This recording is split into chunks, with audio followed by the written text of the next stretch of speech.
kinetic or whatever. Yeah. Thanks everyone for tuning in to Aether Cosmology Roundtable. This is number 28, I believe now, right? Yeah, Aether Roundtable number 28. And tonight, Shane is going to be giving a presentation on the tides. So take it away, Shane. Nice. Thanks, Steve. Thanks everyone for coming.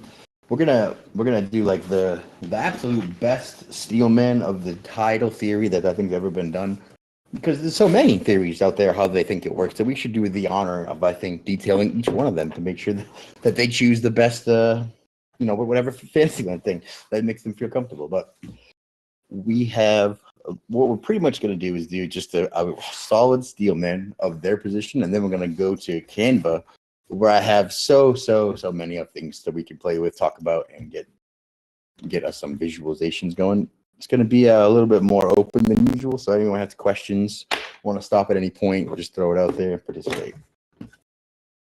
All right, let's 1 minute here.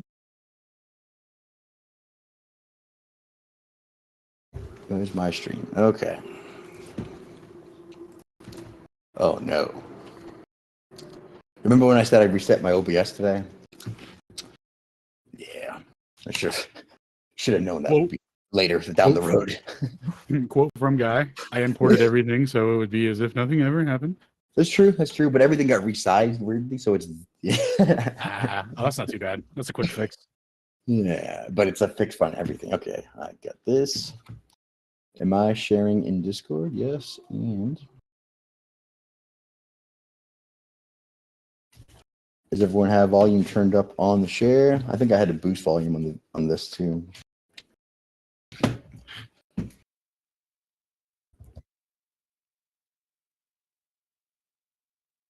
See, I knew I forgot something. Okay.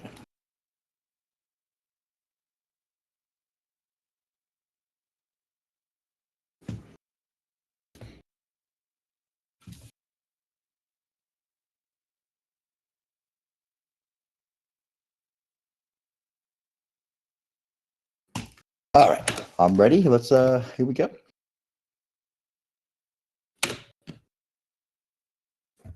All right, so we're gonna go over tides today and tidal theory.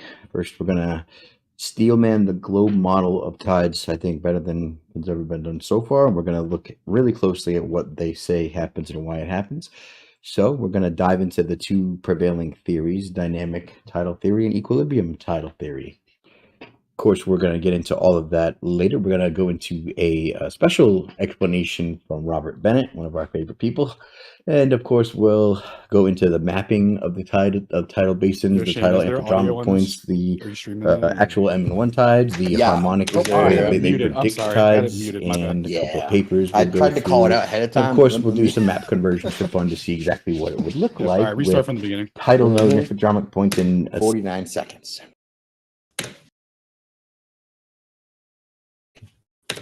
Thanks everyone for bearing with us. We're gonna go back and start from the beginning here. Alan's a noob or whatever. Yeah, sorry about that.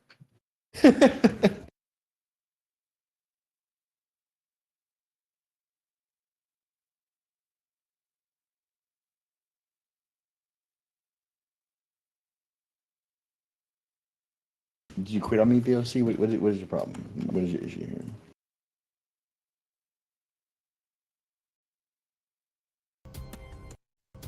Oh.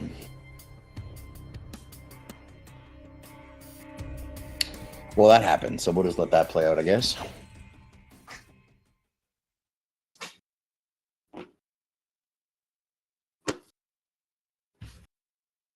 Oh, that's it. That's the whole thing. That's right. Okay. All right, so we're going to go over tides today and tidal theory. First, we're going to steelman the globe model of tides, I think, better than has ever been done so far. We're going to look really closely at what they say happens and why it happens. So we're going to dive into the two prevailing theories: dynamic tidal theory and equilibrium tidal theory. Of course, we're going to get into all of that later. We're going to go into a special explanation from Robert Bennett, one of our favorite people. And of course, we'll go into the mapping of the tidal basins, the tidal anthropometric points, the actual M&1 tides, the harmonic way that they predict tides, and a couple of papers we'll go through.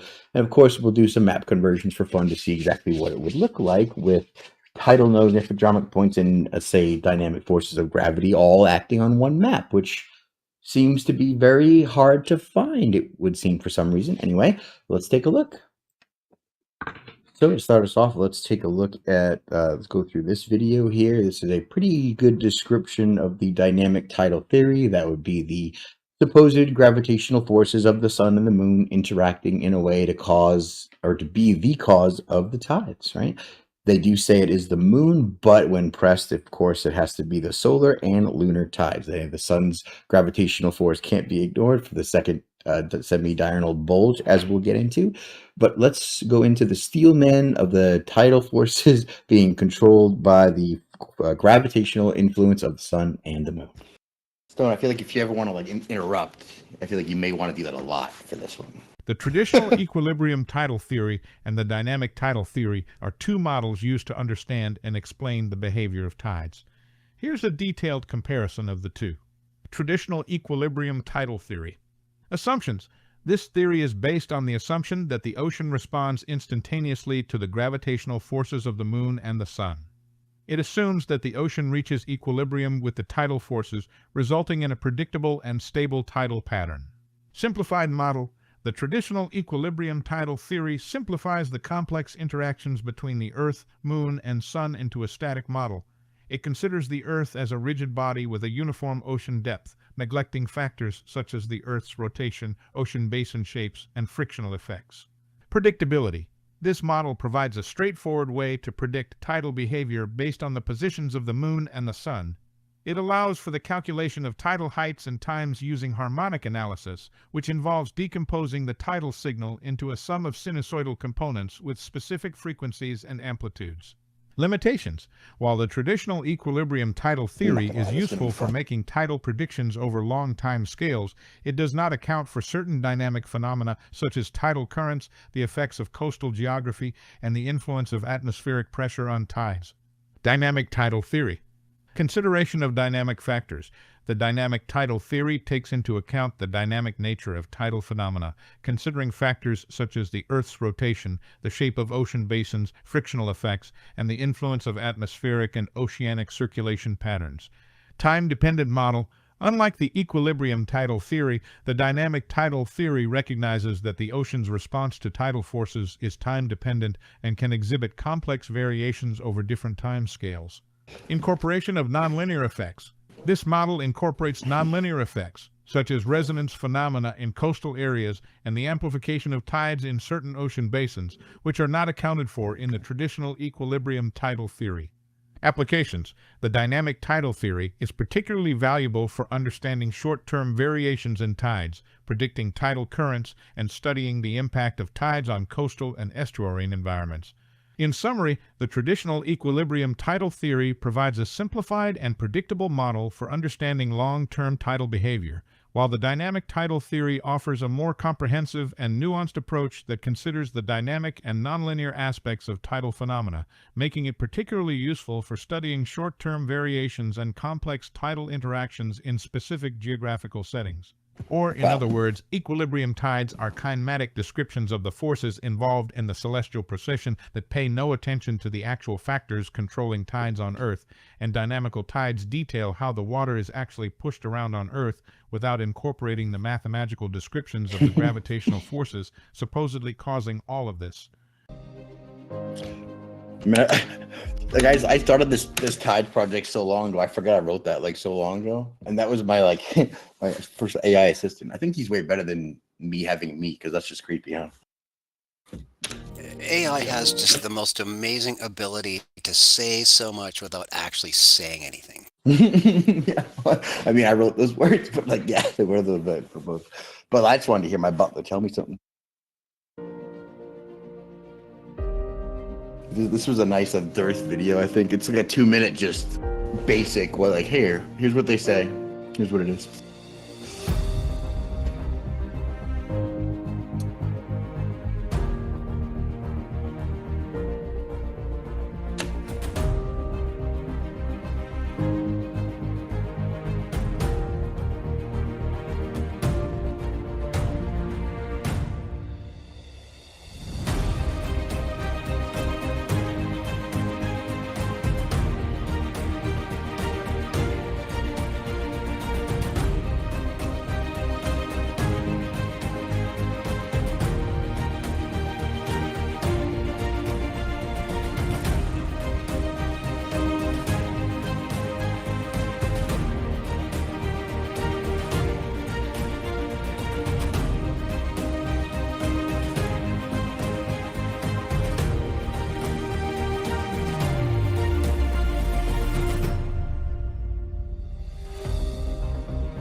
So what he's doing here is he's calling attention to the disparity between the uneven distribution of tidal amplitude from, top to bottom of the supposed globe.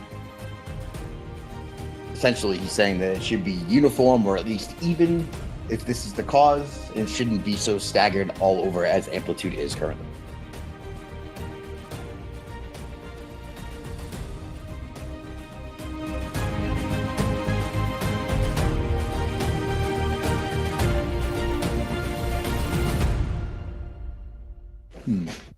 I will say, the next thing I say may be mind-blowing to you. Okay. Okay? The tide doesn't actually come in and out. See, we're going to talk about hula hooping a lot today. What happens is there is a bulge of water, two of them, on opposite sides of the Earth, caused by the sun and the moon, and Earth turns inside that bulge. So when we say the water rises and falls tidally, what's happening is we are rotating into the bulge and then out of the bulge. So the bulge is already there. It's already there. And all we kind of do is pass through the Pass bulge. through, and the water gets high and it gets low. So we're stuck with language from our own perspective, Are these people brain dead rather that than listen to language of that what's dude? actually happening. I mean, yeah, by default.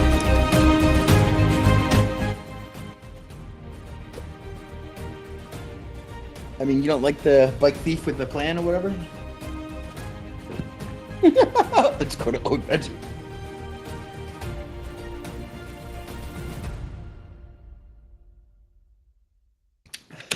All right, let me hop right into it here. So, we're just going to start with their analysis of, an amplitude, a wave, how they determine what the tide is made of, and how they determine what they think causes it. And we're going to do a little bit of math, and we're going to talk about gravity a lot as if it's real. But I do recommend everybody watch Stone's 2 videos, Man of Stone over there, with a couple of thoughts about the sun and the moon. Proportionally, they are definitely geared towards this issue as well. It's another avenue of exactitude math that would show you how retarded the things that they claim are. Just another level of that. Again, Earth's rotation relative to the moon in heliocentricity, 24 hours, 50 minutes. So for them, after the Earth is rotated once, 24 hours, right? It has to rotate another 50 minutes to catch up with the moon, which, well, it does so, the moon moves another 1/29th around the Earth. So it's 24 hours, 50 minutes is a lunar day. And you get the 2-week cycle of neap and spring tides is inextricably linked to the moon's phases. The moon's actually the main agent causing tides all across the Earth. Right? They're going to say it's gravitational forces. We're going to go with that for now. Going to give it 2 vector force arrows as we try to do some high school math here. Right? Right. So gravitational forces stronger when they're closer, weaker when they're further apart, and both that and the Coulomb's law, as we remember, both obey the inverse square law in relation to distance. So as the distance increases, the relationship of the force between them will decrease, right? Except for the sun, which you can, go and affect things at great distance or whatever. So the sun is further away, so the difference is felt on the opposite side, right? So experienced on the near and far side as much as the smaller side. So they're trying to show that more clearly here, it's not the scale, obviously, because it's a nonsense scale of infinite numbers. But so they have 2 bulges, one facing the moon and one facing the sun right now, but it will never be facing the sun again. There's one away from the sun, which is being pulled towards the sun, right? So as the gravitational forces are not as strong over here, the resulting net forces, this net tidal forces, right? We're going to compare this to some maps and some actual stuff later, but let's just set this for what it is. Yeah, that right there. This is supposed to represent from all points of Earth's surface. I remember being like, oh, there's no uniform vector that would show that from the moon or any celestial body that it's pulling all the waters of Earth. And like FTFE and all the Globers were like, yeah, it's super easy. It's an average. And I was like, I looked at all the maps and none of them match this thing, but we'll definitely do a good job of that later. Shocking. Yeah, like imagine If you know any maps, how would this match anything uniformly? That's see the direction of the arrows is that the water would go to those two bulges at the right angles, and the moon towards the areas that are in line right now with the moon, right? So the movement of water, they say, acts as a global squeezing into the bulges that we get here. So like, right, so with the medium force, right, which is experience of all across the Earth's surface, they combine them with the centrifugal force and the rotation around the Earth moving center. And then they get these, this net force diagram, which is, yeah, that was quick there, but combined it with the centrifugal force is something we want to pay special attention to. And if you know anything about the kinematic equivalence of Newton and Kepler, that was an especially useful part of it as well. Supposed to represent all the points on Earth's surface of the moon gravitation system, right? So centripetal force, you can see from the direction that the water would be pulled away from the poles, and then it kind of squished towards the perimeter and the equator at the right angles to the moon, and towards the areas that would be in line with the moon's orbit. So the movement of water acts as a global squeezing into the actual bulges that we see here, one facing the moon, the other facing the sun, and the solid Earth supposedly rotates under these bulges, hula hooping, if you were, carrying parts of the planet into and out of these bulges throughout the day, right?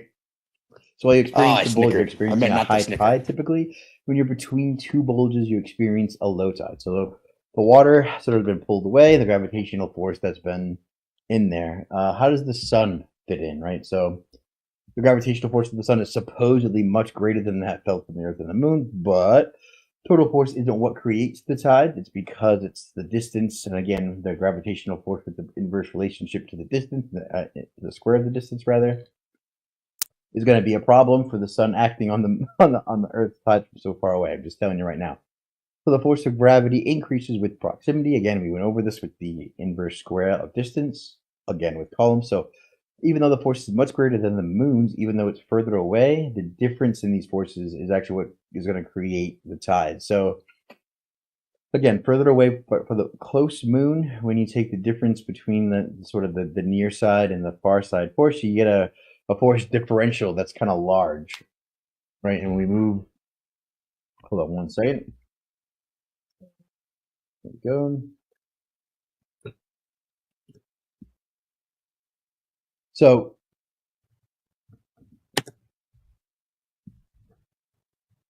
all right, so we're at the North Pole again. We have our stick figure. We're looking down at the tidal hula hooping bulges of water on our spherical Earth, dancing around the outside, obviously due to the mass of our giant celestial bodies, which are inversely proportionally away from us. Okay. All right, someday I'll get it without giggling. Got a high tide on the side that faces the moon, right? That's where our little. But we're just gonna again go over what the purpose of the bulge is, why do we have a tidal bulge, and how we have to handle it. Also, does anybody think flat Earth has a tidal bulge? Like, if we flattened that globe down, would we still have like an oscillating ring circling around, or what? I mean, my natural inclination would be no. Yeah, me too. I was thinking about it like, no, I think it would just be a fucking puddle, and then it would be fine. Like, if he was flat, then you'd have literally no problem. But I was like, maybe I'm missing something. Stick figure is right now, 6 hours, 12 minutes later, he's rotated to the high side. And the ebb has removed water from the land. So, right, we'll put him right over here. He's now rotated out of his high tide, but the current has moved water from the land. So he's got another high tide on the other side, 12 hours from his original point. 18 hours later, he's left the high tide and he's back to his low tide. So that's supposed to be illustrating the double bulge, right? Each bulge is really like an ellipse with two focal points, and that has like a smaller reciprocal antithesis effect on the opposite side, right? The model. So because you have solar and lunar tides, you have like two of these effects. So that's why it's a back and forth and looks like you have a four corners map there. That's what it's trying to show here. This would be if you went all the way around the Earth. So it's got equidistant corners of high, low, high, low, potentially. And that's because of the oscillating hula hooping intertwining bulges of water behind the solar and lunar tides. Of course, the mass attracting mass is doing this over the giant distance that goes against the direct relationship of the inverse square law proportionate to distance. Can't not laugh. Got it. Because the moon is also moving during this period, you have a moving bulge, a moving rotating figure, a moving Earth. So then you have to move another 15 minutes. And that's why they get 2 high tides and 2 low tides. Semi-diurnal, right? One wave, though, would be 12 hours, 25 minutes. 2 would be the 24:50. So that's the full time of the oscillating tide. So, Oops. now this is For me or for them? the basic explanation for the tidal equilibrium theory. Again, heavy math based on mass attracting mass and the celestial bodies. What I'll say so far is that there definitely seems to be a correlation between the moon and maybe the sun. Definitely the moon, maybe the sun. Whether it's gravity, electromagnetism, some sort of other interference, or some sort of thing that happens only at the eclipse that would happen here, we don't know yet. Summing up what we know about these celestial bodies and how they interact with each other, we know that the light that they give off is different. We know one, of course, does not reflect the other. The frequency of the moon's light is different than the frequency of the sun's light. That wouldn't be possible if it was reflecting the same light, right? So, To quote a buddy or tidal whatever. period again, right, in lunar day.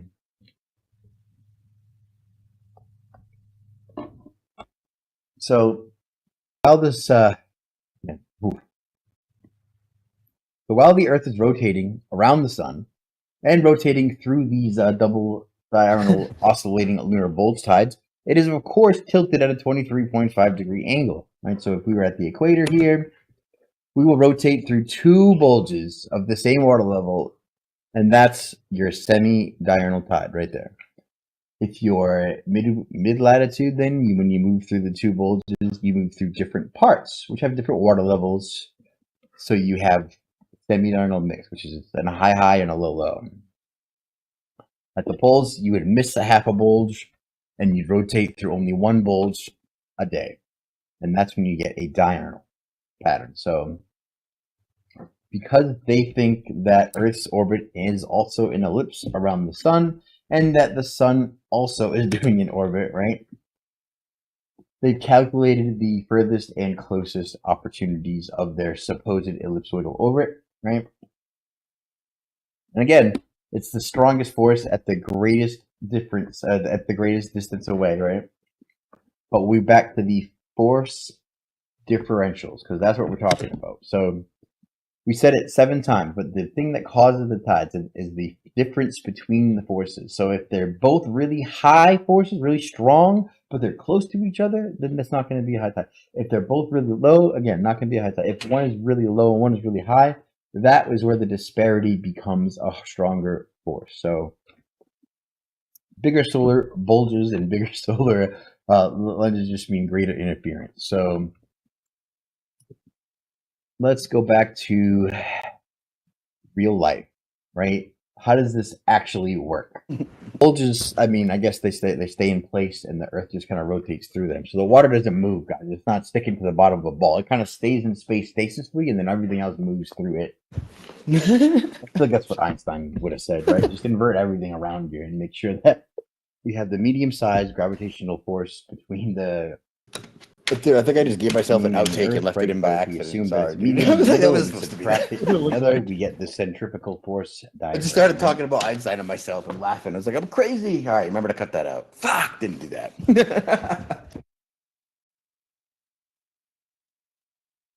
All right, so we're gonna go over a that are tilted at its sides, base in different places. Yeah, right, like so the 14 forces, minutes. forces, if they're close to each other, then that's not going to be a high tide. Talking If about they're me, both say really 14 low, minutes? again, not Yeah, about there.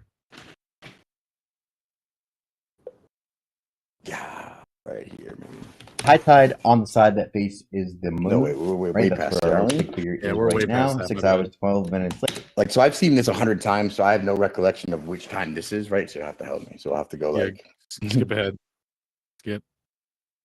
Skip. Yeah, we're right around here. Right there. Back one. This is supposed to Back. Yep. force. So Back one more. bigger solar, Okay. right? You move through different parts, That's which have the different water scary. levels. So you have semi-diurnal mix, which is a high and a low. At the poles, you would miss a half a bulge, and you'd rotate through only one bulge a day. And that's when this orbit is also an ellipse around the sun, and that the sun also is doing an orbit, right? They've calculated the furthest and closest opportunities of their supposed ellipsoidal orbit, right? And again, it's the strongest force at the greatest difference, at the greatest distance away, right? But we're back to the force differentials, because that's what we're talking about. So we said it 7 times, but the thing that causes the tides is the difference between the forces. So if they're both really high forces, really strong, but they're close to each other, then that's not Alright. going to be a high tide. Wait, If they're both really low, bulges kind of rotate, they stay in place, and the earth yeah, just kind of rotates we're through good. them. So the water doesn't move, guys. It's not very. what? This is it, right? Yeah, you're good. Just keep it here. I'm sticking to the bottom of a ball. It kind of stays in space stasisly, and then everything else moves through it. I feel like that's what Einstein would have said, right? Just invert everything around you and make sure that we have the medium-sized gravitational force between the moon and the earth, right? But if we assume that it's a medium in the middle and we subtract it from the other, we get the centrifugal force diagram, right? So this is so many assumptions there. I feel like I have to say it. So like they're already assuming that the gravity is affecting everything equally potentially, and that the water responds instantly, and that acts as one uniformly with no mediation. It's like, yeah, that's a lot to assume. And then it's like, okay, but then on top of that, we're also going to assume that all these forces are just acting in a medium. We're going to take an average. We're going to put it right in the middle. We're going to put one force vector going one way, which is to represent the mean average of all the different vectors and directions. Wow. Okay. This is supposed to represent the net tidal forces of all Earth's surface, right? So greater force differential, greater tides, greater force, right? But this is the equilibrium theory. This is the one that they actually use to make predictions mathematically using contrived mass based on optics, but making calculations and predictions nonetheless, right? Let's combine it with a little bit of reality and see if we can't get something useful out of it at this point. So they need to tie this with actual dynamic forces. Like this is I guess what you could say is we've just kinematically worked out the tides, the tidal forces, the interference, and the oscillation, but we haven't dynamically planned or done anything, right? Like we did some math, we described it, we haven't actually done anything. We have no idea how this really works. We put a pen to paper, had an idea, now we're gonna go, try to make it fit, right? So we got moving tidal bulges, we got Earth's rotation, we have 2 diurnal hula hooping bulges, again, caused by the moon, right?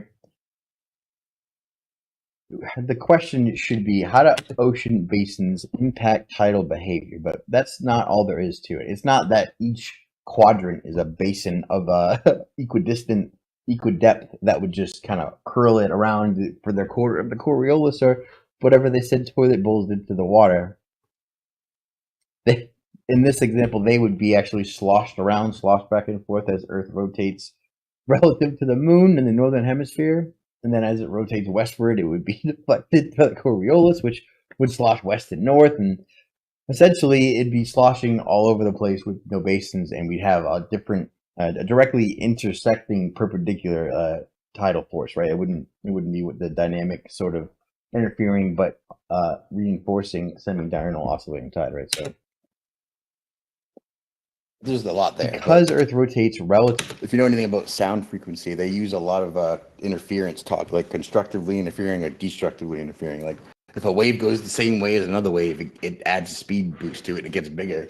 And if a wave goes to the wave against the wave, they both get smaller and go slower, sort of thing. Kind of like the ether wind, but like, with actual waves. To the moon. And as the water sloshes around, and because it gets deflected by Coriolis, there's a force southward, and that's what's going to be pushing the water, is what they're saying, right? As it sloshed eastward, it Also, this is like everyone who gives it an example on the internet of one example of the theory of tides tries to like connect it to the other one, but it's very loose and vague and half-assed, and they're just like, yeah, if the Earth was 4 basins on a quadrant or whatever, Directs to the right, Are you telling which me means they imposed it's around the conditions on the edges of the model base. to reify the mathematics they were using to kinematically describe the forces that they're alleging are causing the tides? I was so happy when I realized that I could describe it like that. I'm like, everyone look at that. Oh, we just kinematically described nothing and we dynamically did nothing. Everyone cool? All right. So they got us. This thing creates a rotary, right? 12-hour and 25-minute period. That's an infodromic point, which they're going to get to describe, right? They essentially say, hey, if there's a basin here and we put in a bunch of water and it oscillates around the basin, then the center of that basin would be an infodromic point, which would be a place of no tidal amplitude, while it simply around it rotates all the tidal amplitude, which would be, I forget what they call the lines. Tidal nodal points, I forget. Each hour when the tide goes around is a different point where that high tide would be, and as the high tide oscillates around you, Co-tidal points, I think. Man, I forget. as a tidal node, the distance between them might change. The waves are moving at a constant rate around you, even though the high tide is a constant receding or ascending, right? If the waves go together, they constructively interfere and get faster. And there's a difference in speed. If they intersect, then they go slower, and there's a slower speed. And you can see that mark in the lines as they spread around the the tidal node or the infodromic point to mark every hour that the high tide has rotated around it, right? So we're doing the same thing here when we're trying to understand how the gravitational forces we just mathematically out of thin air and based on optics are now going to cause this specific Coriolis-like force in a basin, which in this example is a quarter of the Earth, right? So a rotary wave is what would be created just like this, right? This is what they think is the connection. So again, must go clockwise in the northern and southern, and anti-clockwise in the south. Otherwise, they wouldn't know what to do. Yeah, as soon as they found out there was like oscillating things, But wouldn't you know they infodromic demanded points, right? that half The go one point way where- and half go the other because of the hemisphere or whatever. So yeah, that must be the way it works. Not knowing anything about it, but that must be it. The water level doesn't change. The tidal amplitude doesn't change. It could be said that these places are the controllers of tidal amplitude, right? Because that's what people were thinking before. Just because they're places of non-amplitude, does that mean that they're directly affecting the other amplitude? Is it oscillating around them, or are they just the places visibly where you would see no interaction as the marker, like a null field in a magnetic field, or the counter space within, the middle of a ferrocell, etc.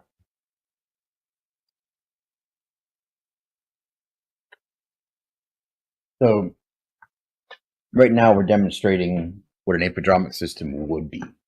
The point where the change is, where the water doesn't change, right? It's Those are the a lines place of zero that I still couldn't amplitude. remember. Right there, those lines. This just means that like every hour the tide moved that far. And that's usually they're equidistant, radially spread out from the infodromic point. Sometimes they're a little bit cockeyed because the depth would be different. And then if it's deeper, it goes faster. If it's shallower, it goes slower. And then if they intersect or if they destructively or constructively interfere, it definitely matters. So there's a couple of known ones on the West Coast that have noticeably spaced out points like that on the infodromic points because they'd noticeably change speed in between. I just thought that was cool. Right now they're showing different instances of a place of zero tidal amplitude where the tide would appear to oscillate around it, right? All right, let's just hit tidal theory again real quick here. Make sure we're on the same page for the options available to everyone. There's exactly 2. I'm lying, but there's Alright, exactly so 2 right now. we touched equilibrium. And again, that's all to do with the sun and the moon, essentially, that's all to do with the gravity, attracting mass, mathematical predictions, etc. Now we're going to go into the dynamic tidal theory a little bit, which is a little bit different. It's a little bit older, apparently founded by some French guy named Pierre Sauvon, he's one of those people who invented a bunch of things and then went away nicely or whatever. hypocrisy. So Oh yeah, if we just need a this French one, guy dynamic to tidal go and theory, invent everything. based on 19th century. Yeah, like one of those really smart people that definitely existed, but like have no record of, or could have been written in one time. Nice.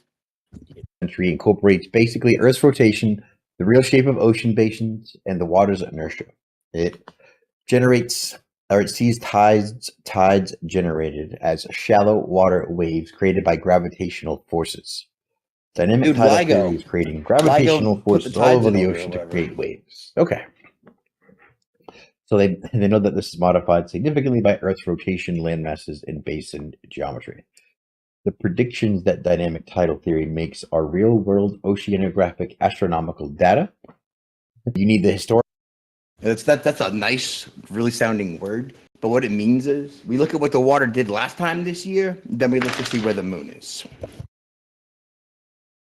Historical data of what the tide was doing before the last time, and then you need to correlate that with what the moon is doing exactly now, and then between those two things, you can make predictions. That's what that's saying. So it is more accurate and is used for practical tide predictions. That can be used to explain phenomena like amphidromic points, essentially, where tidal range is minimal, and the formation of tidal streams and tidal currents. So a little bit more useful than equilibrium theory. It says, essentially, equilibrium theory gives us a conceptual model for how tides work in a simple, idealized Earth where everything functions uniformly, etc. And dynamic tidal theory is like a more detailed, practical model for real-world dynamic forces and predictions, right? Simple. But what's the real theory? Oh, they don't have it. Yeah, it turns out they just kind of make stuff up. But what I wanted to see, of course, was like, well, since you put everything on Mercator maps and use sinusoidal waves to dance the light patterns through things that we won't recognize, like what would all this look like on the one uniform flat map before I can tell? You know how like all the things usually make more sense on the Gleason's map, like heat distribution, electric field, data, all the stuff, wind. And it's like, well, if you look at the path of the sun and the moon and the layout of the specifically listed, like 8 amphidromic points? Does anybody know if there's a certain amount of these things? Because I couldn't find like confirmation besides counting. I was going to ask you, how many are there in the north and the south? Because you said they kind of divided them up between north and south rotations. Well, they just said whoever's in the south must rotate counterclockwise because that's how globular works. That's what they did. So they're like, oh, we found them, but they're definitely gonna go this way because they're in the south. And first thing I did was like, okay, well, can I see all of them? And nope, they all go different which ways immediately. That's very, very okay. apparent. Yeah. Okay. So in the north, they like from what you saw, they go in either direction. Yeah, I immediately got a map out, and I found one in the south going the other way, and one in the north going the other way. So we'll see that too. I was like, awesome. that's debunked. All right, cool.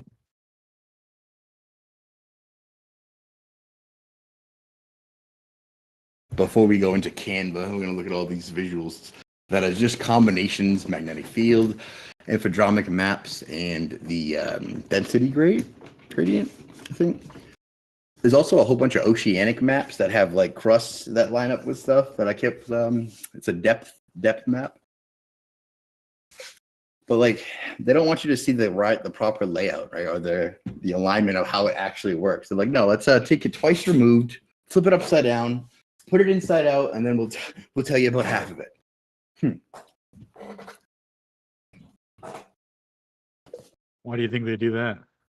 Well, I mean, if knowledge is power, right? And then they're not going to teach you school. They're just like, yeah, I'd rather keep the knowledge and make you all retarded so I can dominate you and your kids. But that's like mean.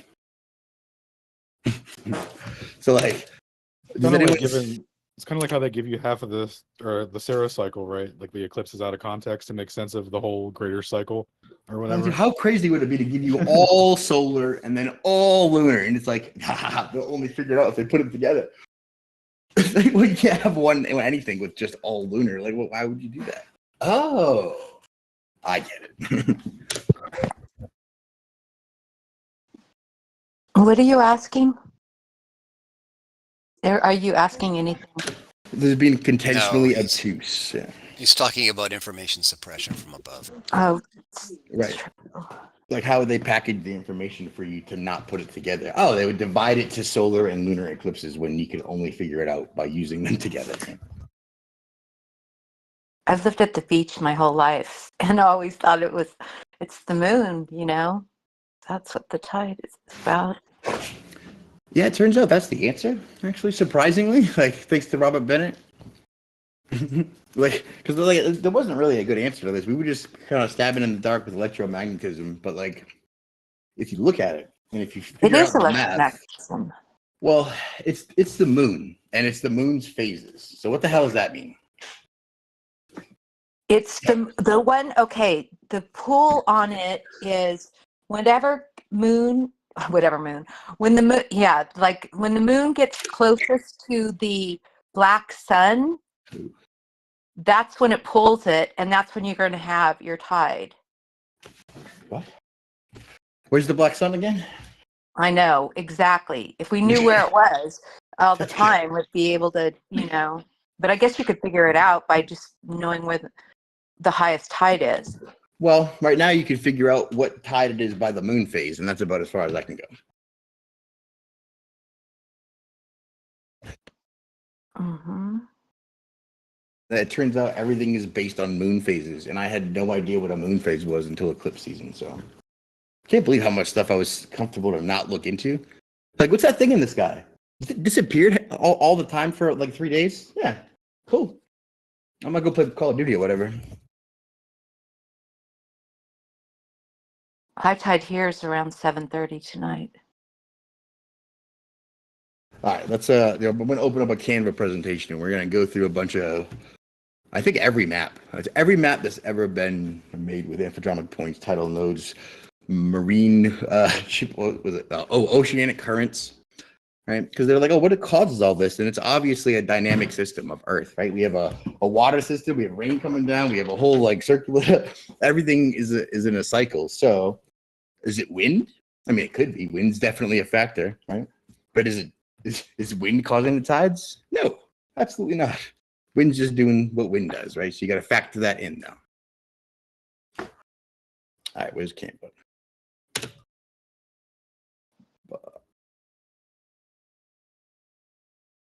Change window.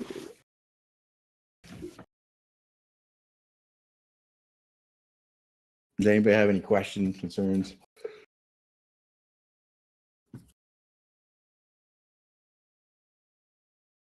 Well, you were just asking, like, is it this or is it that? And you're now going to give some of those possible answers. Did you also add in electromagnetism? And then, if you're thinking about the moon pulling the tides, you just have to separate the whole gravity explanation from that in a way that they explained it, right? The moon's having an effect, maybe an electromagnetic effect. Dude, Dave got it already, man. It's like, yeah, so it's that correlation that seems legit, but the stupid thing that you invented out of nothing from an optic measurement based on dynamic bullshit, I'm not going to take that part. Like, you can keep that turd. What I'm going to do is look at that correlation and see what else we can come up with. And if that's the case, why is it the moon and not the sun when we know they're about equidistant and the same size? Well, I know Marisa Lai. Yeah, they made a proper correlation. Exactly. I know Marisa Lai thought that there was correlation. Sorry, Dave's lagging, bro. You good? I'm lagging. Go ahead. All good. I was just saying, I know Marisa Lai thought there was a correlation with gravity, quote unquote. Well, he thought gravity was a joke, and he thought that the pull the power of the moon, or what did he say, the motion of the sun and moon are basically make gravity look like a joke. And that, on top of that, he had a lot to say about Newton's gravitational equations as well. But, yeah, he thought exactly what you're saying, essentially. It goes right in line with his observations of the periodicity of the pendulum.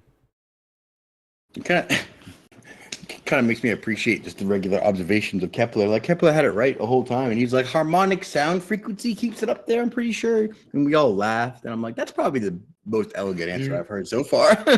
Dude, it sounds really beautiful when you think about what it is, because it's like when you first hear it and you're like, gravity and all this stuff, you're like, that's retarded.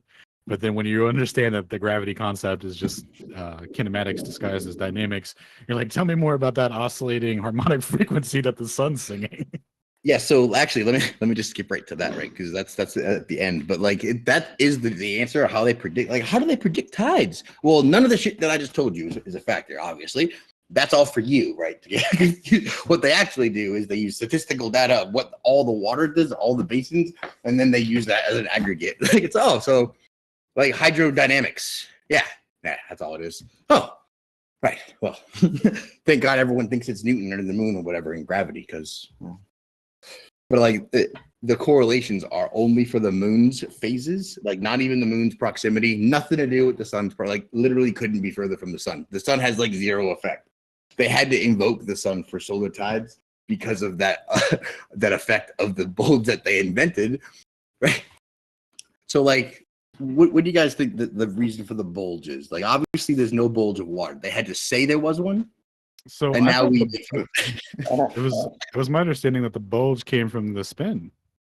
So this was just like a dynamic effect of the rotation that we don't feel, but the water for some reason feels it. If you think of what you were talking about during your debate last week, and you really take the electrostatic theory of the downward force into consideration, and then you bring the moon into play with that, and you say that the moon is having an inverse effect on the electrostatic pull downwards,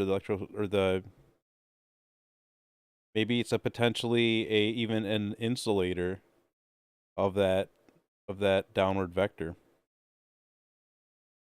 something like that. Oh.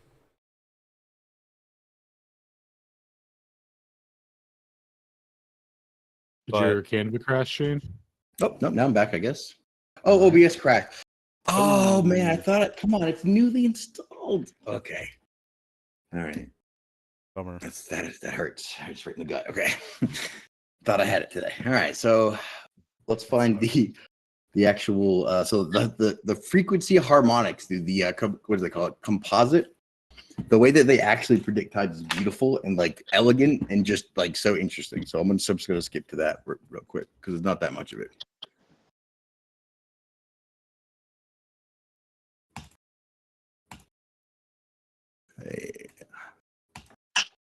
Okay, so I just checked out the moon, and it's straight overhead, and it's a half a moon where I'm at. And then when it gets to 7:30, around 7:30, that's when we're supposed to have high tide. So we're not going to have a real high tide because it's only a half a moon, right? From the electromagnetic. Okay, so from that, I'm guessing I need to know where the black sun is to actually make it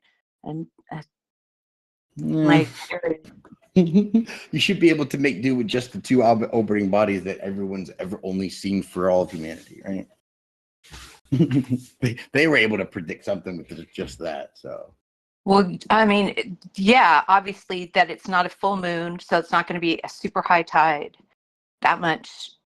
Yeah, so like the moon's phases is like an engine of creation of dynamic change in our system, and nobody knows what the hell it is. So I'm just realizing that nobody knows what that moon phase is, and that it's like we just sit around silently gawking as it causes things that we don't understand. Like the relationship that it exerts on the Earth and its phases is very intriguing. And very like it's puzzling, dude. Like what the hell? So when you're not there physically, you're pulling all the water the other way. Interesting move. Okay. Oh crap. So we have what's this? This is an actual paper. There's 4 or 5 papers we have to look through at the end, but this is one for prediction and using harmonics, which is frequency based, of course, which is just music. Oh, my monitor turned off. Hold on. It's a whole new problem. Like, dude, I laughed and I nudged my thing, and that nudged the DVI, and that like.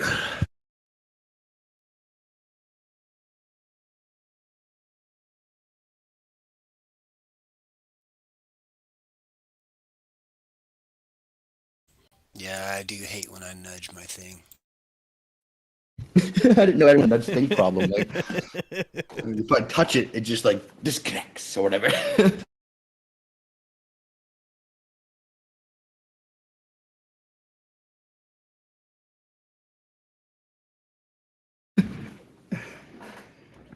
And then like all my 3 months.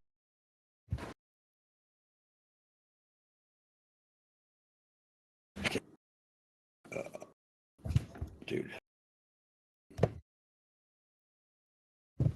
Yeah, no, I guess I'll just wait then. Can we see this black slide that's up? Can you guys see that? Yeah, so you got 8 minutes the frozen and 4:05 counting on the left. 4:04. Okay, all right. Okay, now we're up to 4:14, 15.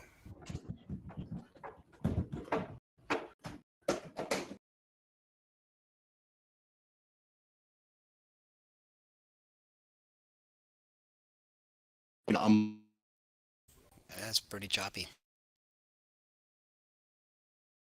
Now we good? Yeah. potentially Right back online. Should be good in a second. All right. So, like, this is just a slide I pulled from one of the PowerPoints, and there's also a super in-depth like how to predict harmonics and using the tidal constituents, I think, which is just the little pieces. But this one literally says, "Oh, you want to learn? Yeah, just go do it." But it gives you the cool like layout. So you're hella choppy. I mean,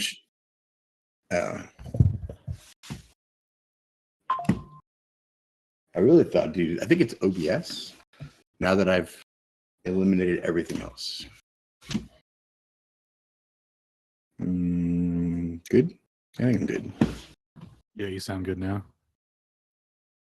So that picture right there is actually like those letters and numbers, those are all the different tidal forces. Like we usually only ever see what's called M1, which is just like the M1 lunar. But they have invented these other forces to go along with the primary and secondary elliptical nodes that they have invented for those tidal bulges that we don't need. Which is why I ask people, like, do we have tidal bulges? Because they're accommodating an awful lot for fucking non-existent bulges. But is this on the harmonic analysis slide? Yeah, this is the harmonic analysis slide. So it's just like I'm not sure what that measurement is from. Those are all the pieces of how you would predict it, and that's the only place I found it. You have O1, K2, N2, S2, M2, M1, K2, M1. Like so, it's like 6 letters, 1 and 2, solar and lunar for each set. That's how they do it. But really, it's one that does most of the work and the effort and the force, and it's Luna. So we can go into La Luna, they call it. I think La Luna. Right, Stone? In the native tongue? Nor. I saw there's also something about the continental resonances. Did you get anything with that? Yeah, so like the resonance frequency, this is really interesting. But like, so when they get to small basins and long containers and odd shapes, the sound or the waves or everything's a wave, makes a odd behavior that is unpredictable that makes it like slosh around essentially and do weird things. So when they're trying to predict it, it's like a huge pain in the ass because it's notoriously like fickle and unpredictable. Everything reacts off everything else. Do they get? I'm sure. Let me guess that at some point they invoke the ionosphere. For the tidal force, yeah, they absolutely do. The papers that are written on this, dude, there's papers on the tidal forces of Mars as they're affected. So like. There's actually a lot of those papers. Like people think Mars has oceans. I laughed so hard when I saw that crap. You think about it, once they can invoke the ionosphere as anything as part of their chain reaction to explain things, then they can invoke randomness. Anything. They can just kind of explain away anything that they can't explain through the ionosphere. I mean, if you want to choose to explain away extreme order with absolute randomness, I'd be curious to see how that would work or whatever. How would they argue that one? So there's there's this one, and then so right here's the pieces of the tidal constituent. You see up top, it's in the white. It's like so pretty much you have those things. How do we predict tides? You find the amplitude, the frequency, and the phase. Those are the 3 missing pieces, and with those you can produce the others. It's kind of like, actually a lot like, with eclipses, when you have the periodicities of the moon and the different apogee and perigee, the sinusoidal month, the draconic month, literally the different periodicities about the conic intersections of that orbit, it's exactly the same for this, wouldn't you know it? It turns out every dynamic system that I know of is actually an indirect or direct result of the different interactions of the dynamics on sun and moon.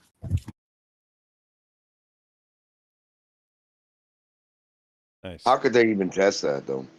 Oh, now we get back to this force diagram. So we're going to see how this holds up real quick. Going to be like, so all this unified force vector definitely would point to the moon at any point in its orbit, right?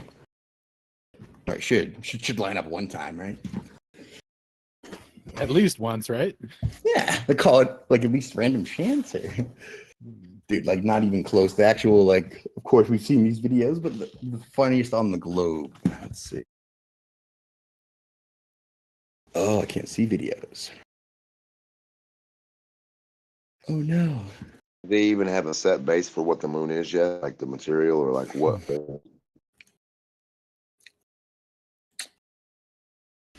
How about gifts? Can I play? Oh wait, no, I know. I think it's on the whiteboard.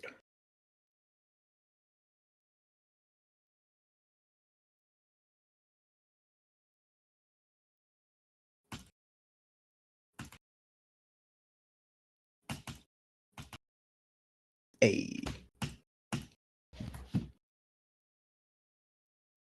Right. So excellent. The little setup. So this thing. Oh, I forgot the vector diagram. Right. So we'll bring that back, but that's cool. So essentially, we have all the animations of the tidal forces in action. They're going around the amphidromic points or being circulated through high, and low tides. And there is no place ever where the unified force vector points to anything. It's all, if anything, fractal and just, rebounding off each other infinitely. But they say that all of that actually does follow a unified vector being pulled along by the moon. And that's what everyone believes still to this day. So go figure. I don't know why that, I couldn't prove it to myself for 1 second. I was like, there's got to be a one time where that arrow points to the moon. No, huh? Not even in the same plane. Well,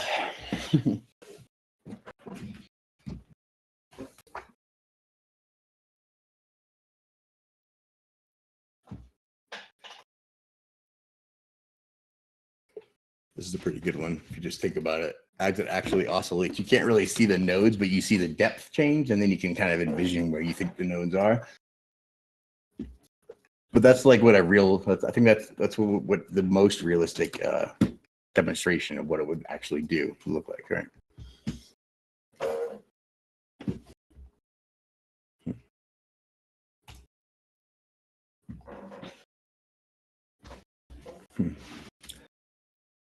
Like, I don't know why they would assume it goes the other way. It clearly just oscillates around in the direction that it's going. It would never change direction, right?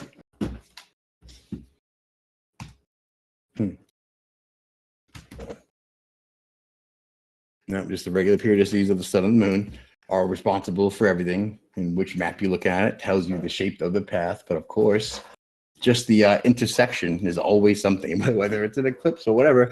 When in this scenario, this dynamic system, when they get together, when they interfere, then the sun and the moon pull together, then they have another effect on the tides, which is a super, super high or a super, super low, and they have to watch out for that too. Or so they say. You know what I don't understand is on the opposite side. I understand it pulling, right? The electromagnetic, it pulling it, but how is it pulling it exactly on the opposite side? Well, I don't think we would try to explain how. On the opposite side of the high tide that is it's on. Yeah, I don't know if we need to explain the semi-diurnal bulge from the circular, force that it's exerting. I think that in reality, it just kind of circles above, and what we see is what we see. But I'm pretty sure the double diurnal tidal bulge isn't real. There's no evidence of that, right? No one's ever seen it. It's just a thing that some flat earthers said would physically have to be there if Earth is this ball spinning in space at that force with that speed in a vacuum, right? Like, no, well, that would have to be the case. And finally, they were like, yeah, you're right. So let's just tell them there's a bulge, I guess. Unless anyone has a better understanding of what they think happened there. I mean, I'm down to canonize that. So let's go through Robert Bennett's quick explanation of the absolute devastation of the math. Right? We love math. Stone already took apart the actual math behind the gravitational forces as they indicated them, but we're gonna do that again, and again, and Play again. the hits.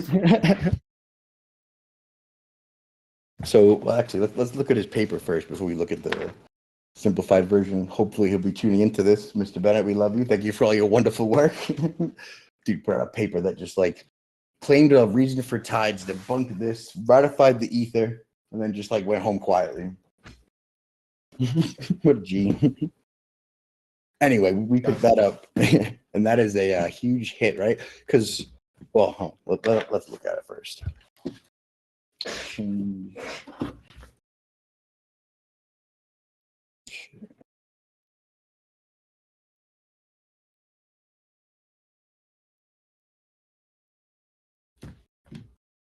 Yes.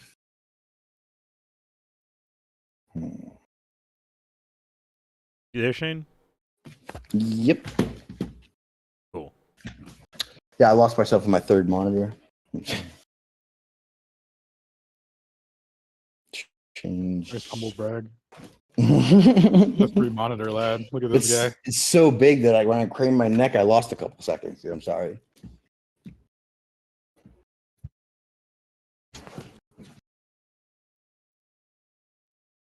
Change window. PDF.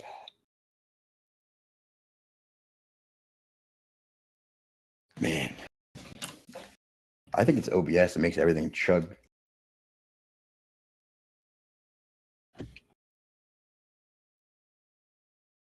Discord is like barely getting by. Come on.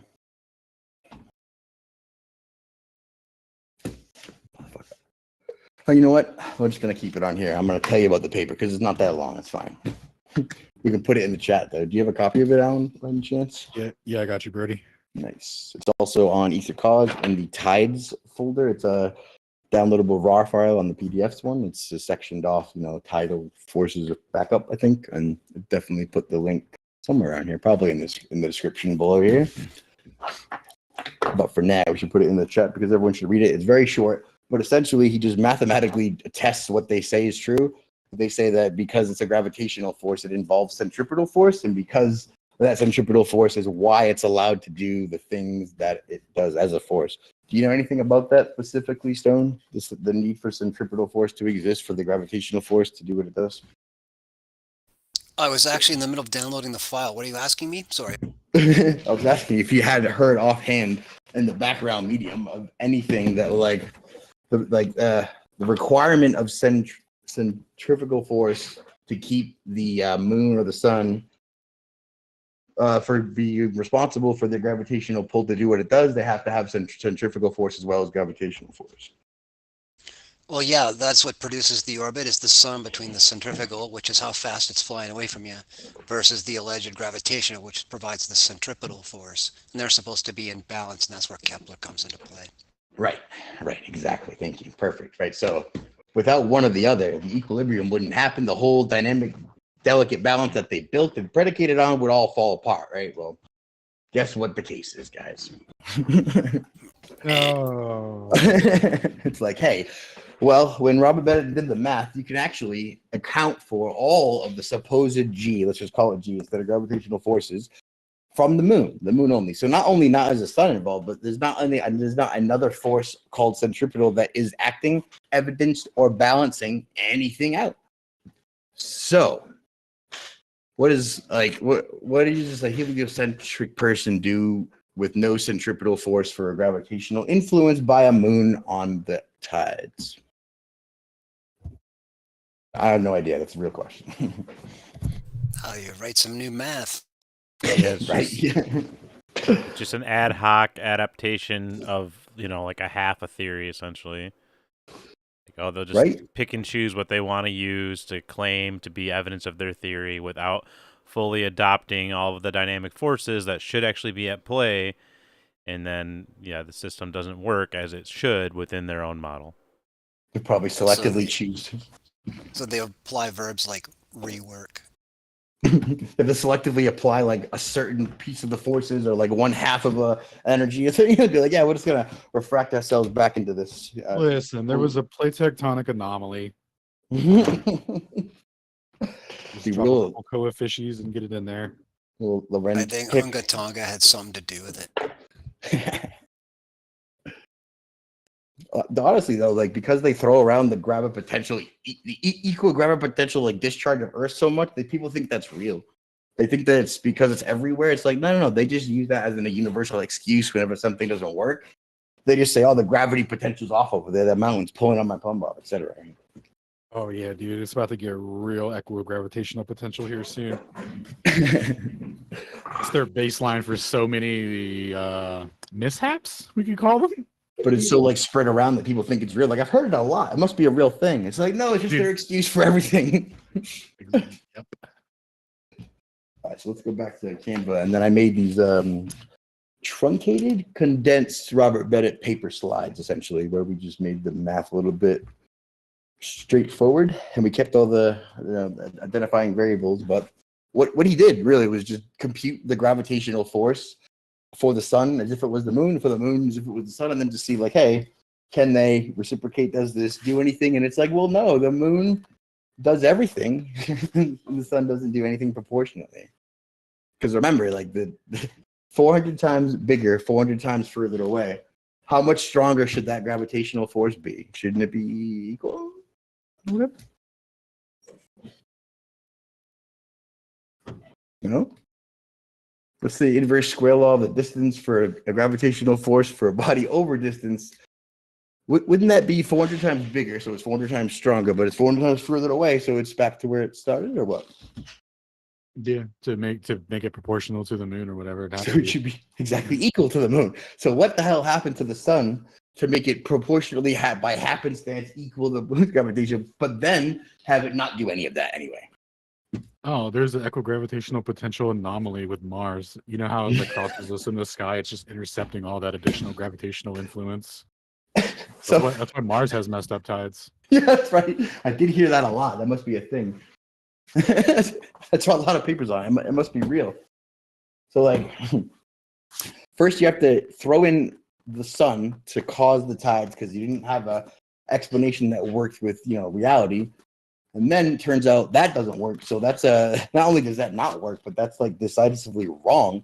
The forces mathematically only come from that one end. When you actually put it in equilibrium with an opposing balance force that doesn't exist and can't be measured, like what?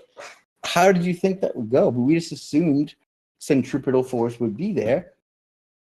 However, side note, we can use actual centripetal force in any sort of Newtonian orbit to get rid of that supposed gravitational energy as an equivalence, and algebraically remove itself from any equation where it's used, right? Just a side note. I think that's how it works. I'm tripping out.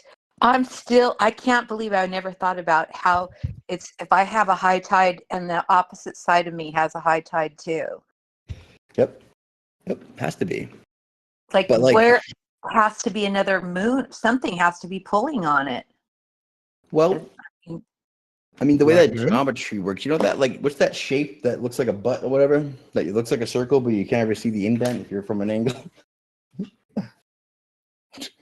No, it's just called like the M shape or whatever.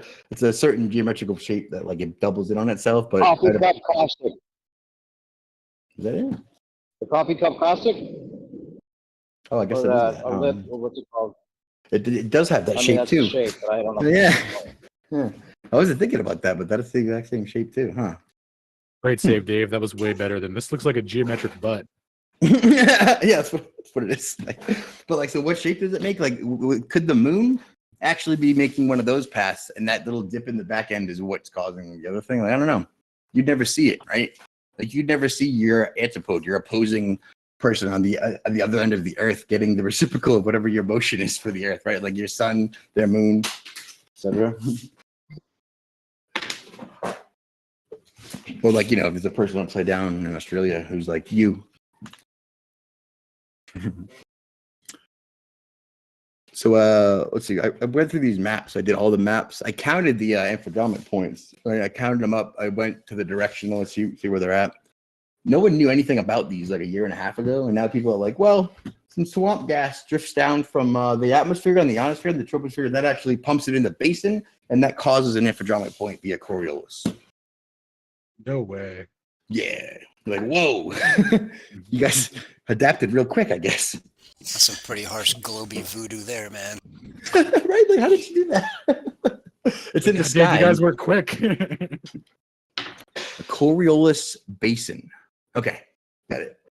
So, like, when we learned infodromic points, we weren't like, oh, they're just regular basins that have no deformities that do nothing, right? They're nothing special. That's why they're controlling all the amplitude of tides. Huh. Like, so we didn't know what they were. Are they a structure, a malformation, a density, a bump, a electromagnetic, anomaly? It could have been any of those things, but nobody's ever figured it out because you can't easily travel and figure out what's at the bottom of the ocean at the weirdest spots, right? But now everyone knows that it's a alarming topography or whatever. Alarming topography that randomly assorts itself into 8 distinguished equibarren fucking radiators or whatever.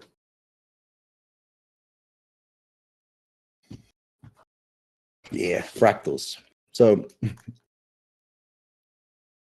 what do you guys think there would be an alignment between infodromic points and magnetic flux or magnetic field or anything? No. Nothing, big dog. You don't think? Oh, I don't know. Because I was just like, hey, maybe it's that. That's what I think immediately. And I'm like, oh, I can just overlay the map and like, yeah. And like, there's definitely not a 1-for-1 correlation. There can't The be. shape you were looking for, by the way, can you hear the tides in the background? Kind of appropriate. The shape you were talking about is a cusp. Yeah, Oh, the Lindsay, Fire Philosophy told me about it, but he just called it a butt, so he didn't do me a service. I could refer to it as a butt now. Like a bowl. Yep, an upturned edge, like what's his name said. If that's what you're thinking of, yeah. Augustus. No, crap. cusp. A cusp. C-U-S-P. Cusp. Cusp of your hand. And it's funny because I know. yeah, but Exactly. it's an interesting definition. An upturned edge, yeah. For the word cusp.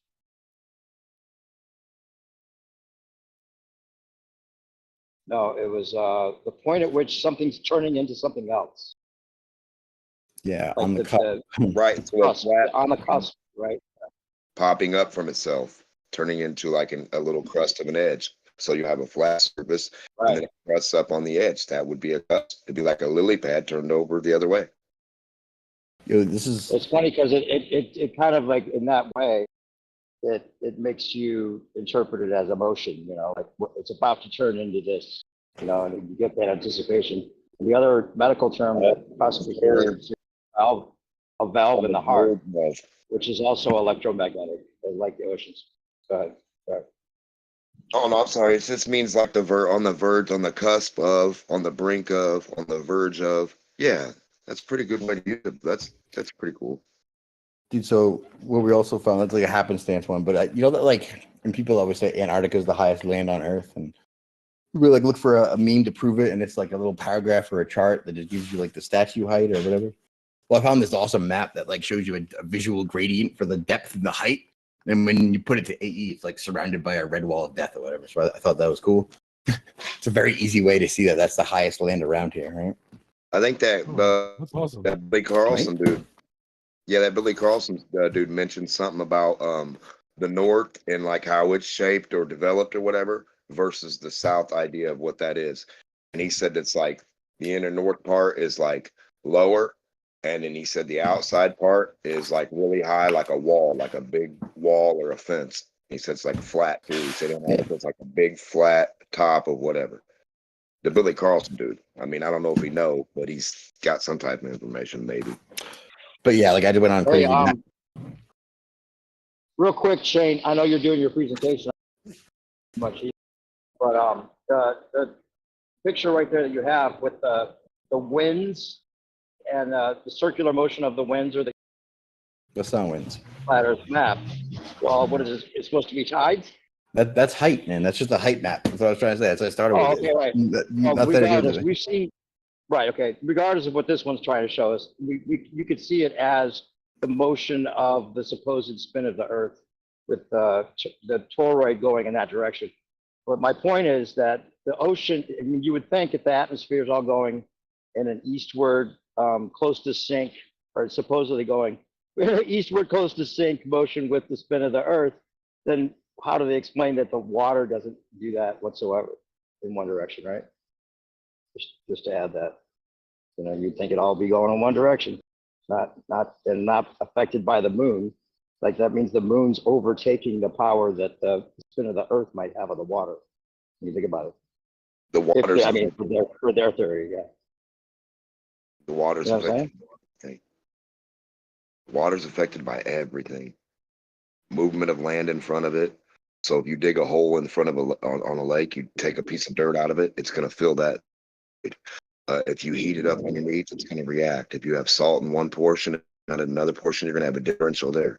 Temperature. If it's hot over here in this hot spot on this part of water, it's going to react this way. Super cold water over here in the middle, it's going to react.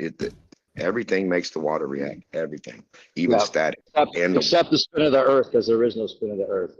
We would definitely see the effect of the water if it was a spin of the Earth affecting the water whatsoever.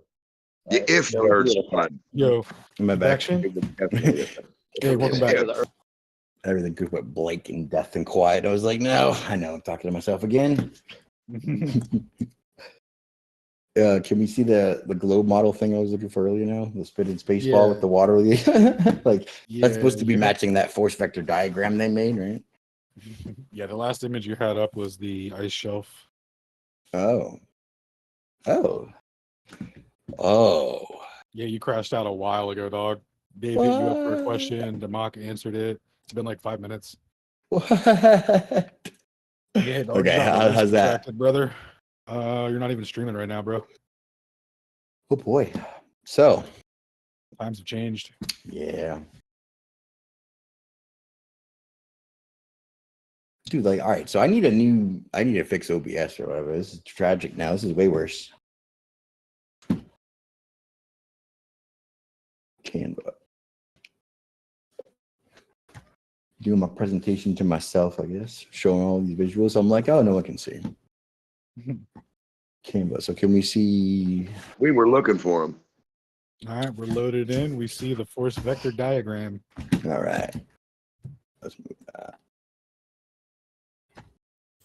Any chance I could get you to bring it to 720?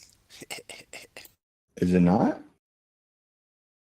Oh crap. It's just a blue circle for me. No. 30 frame. And that's why it's just a blue circle for him. Maybe 30 frames, 720, that'd be. Yeah, you want it lower. I took it the opposite way immediately because that's who I am. I forgot that you wanted to go the other way. Hold on. Limbo. All right, hold on.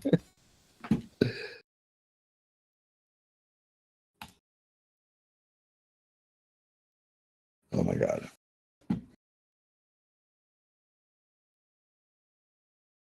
Stream quality sucky. Go. Is that better? Well, you didn't have to go that far, but okay. Oh, it would change it immediately for you. Now you can see it. Yeah, but it's like super blocky. You can 720. Bring it up to 720, man. You don't have to come down to 480. That's a little too much there.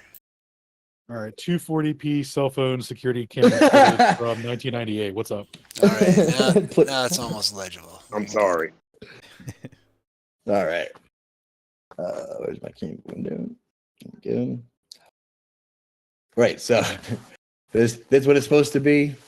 Is what the model shows. Like even in their fake models, they can't get it to do the thing it's supposed to do to even match the mean median vector that they all pretended was basis when they knew there was 17 assumptions anyway. Like to have to make assumptions that everything responds unilaterally uniformly is like, well, Earth's a dynamic system. That's fucking retarded. Like, what use would that prediction be to me? Should everything be in equilibrium and nothing move differently, then I can predict the tides? Like, come on. No, so turns out the spinning space ball with an oscillating double diurnal tide hula hooping all the way through vacuum of space isn't real, guys. None of that's fucking real. That's retarded. We live on a flat plane with water finding its level, and none of these problems are our problems. This is just nonsense. Oh, let's look at Bennett's math real quick so I can remember to do that right at the beginning.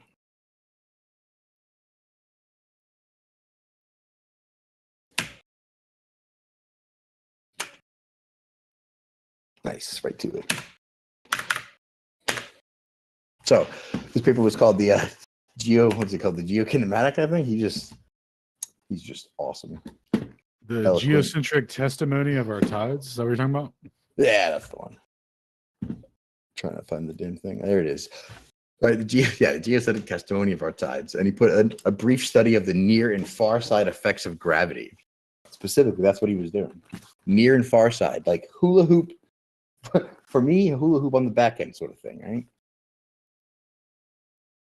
So he did some math, got some ratios, essentially just stuck to the Newton's gravitational force. So, the mass m1 over m2 over r squared, and then he used a couple coefficients to tweak it to get it to the actual dynamic equivalent. And let's see here. I remember the term because I think he made it up, but oh wait, no, it said it correlated. No, the lunar, the period that he described after all this was said and done. And he's like, oh, it correlated with what we already knew. Let's see, that's right here.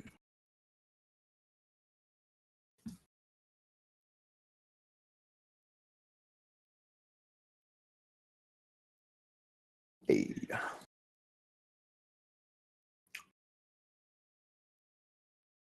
The ratio of lunar to solar tidal acceleration. Literally, like it's like the power of the force of the body to move water. That's what he derived, right? Acceleration difference from near to far side. So, like, is the sun really causing a separate oscillating opposite diurnal tide bubble on the other side? Is it though?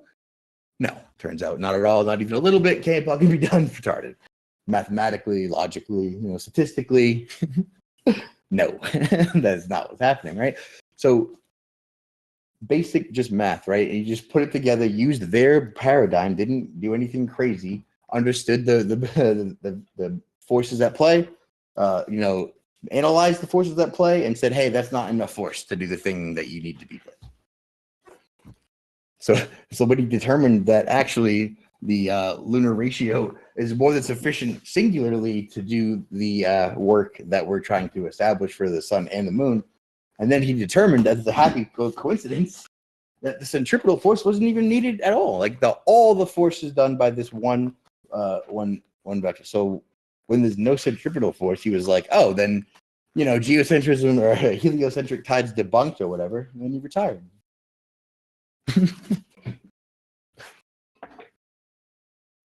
He did this wonderful integral. So he has a combined effect of the sun and moon. Just add them together, get that little expression, and then you can do the ratio. And you're like, oh, so when you compute it all the way down, it comes down to this.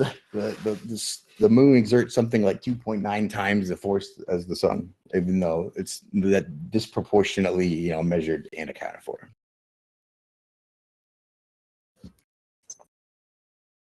And don't forget, we can still use their actual math on Newton's gravitation to deduce the things that we were talking about before. We can at any time get the optics-based mass of an object. Even though we can remove mass from the equation, we can still backwards derive what the optic diameter would have been at that mass and distance, right? What you're telling me is we have math based that works with the periodicity of moon phases, irrespective of what they tell us about, the heliocentric dynamic cause, which would be mass attracting mass, centrifugal, gravitational acceleration, etc. None of those factors actually matter, and it can all be encompassed by just taking a ratio of the sun and moon. Yeah. So none of the things they said are the cause actually exist and or matter, let alone exert the force on the thing that they said they do. Can you show me what the ratio of the sun to moon looks like in here? Oh, it's right here. It says it right. Ratio of the solar lunar tidal acceleration AM over AS minus 2GM MRG over, was that D3? Little D3? Yep. Okay. Oh, I'm in presenter mode. Right. Get out of there. An acceleration difference times. Crap. Now what are you seeing? Okay. So the AM.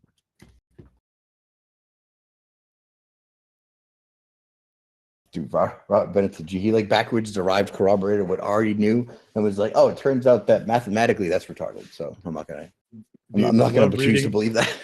Yeah, I love reading a Bennett paper when he just breaks down heliocentric mathematics and he's like, so none of this is actually matters.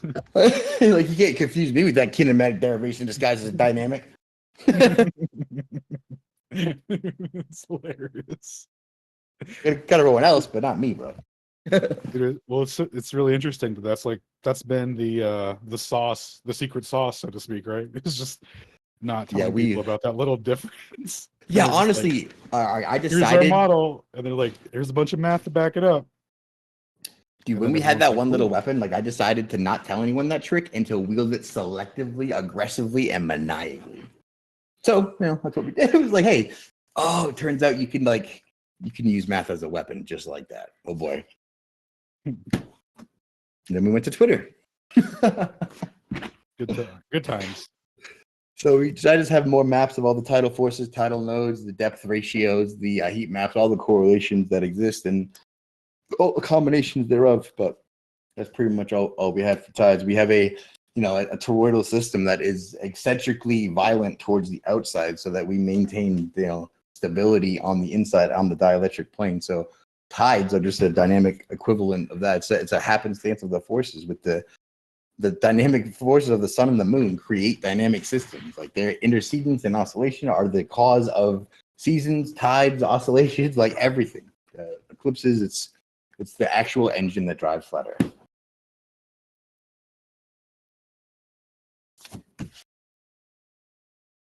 Nice. And the Thank sun you, mainly Shane. does a temperature differential.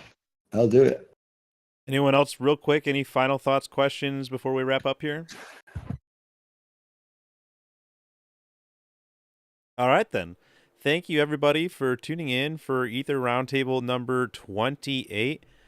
Tune in next Tuesday for number 29. I believe we are going to be covering seismology and the geomagnetic field, so don't miss that. And then this Thursday, I guess kind of jumping around in time here. Actually, let's come back. Let's go back to tomorrow. So tomorrow, tune in to Sam Tripoli. Witsit's going to be on there. So check that out. I believe that's going to be around 6 p.m. Eastern, 3 p.m. Pacific. And then on Thursday night, we will be doing reading night. So tune into that. That'll be at 9 p.m. Eastern here on Aether Cosmology and also on Space Audits and on Shane's platforms on ADL. And then on Friday night, tune in for Flat Earth Fridays with the level heads on X Twitter Spaces. And then on Sunday night, I believe we will be doing another Brenner Comp reading night. Bring your own Brenner Comp, where we will read Michael Brenner's Quora answers.